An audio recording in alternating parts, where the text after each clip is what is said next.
رمضان نرقى بك رمضان عدت لنا 40 حدیث نبوی در فضیلت رمضان.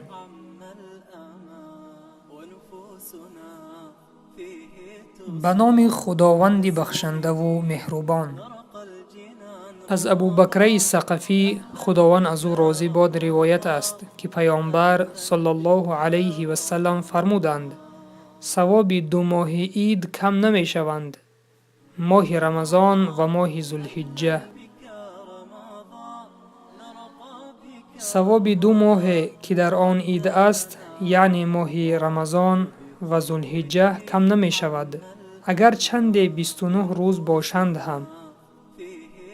بنابر ماه قمری بودن ماه رمضان گاه 29 روز و گاه 30 روز می آید.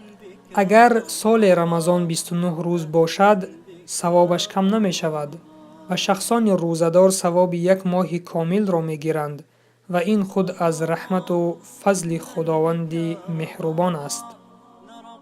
بك رمضان عدت لنا رمضان وبقربه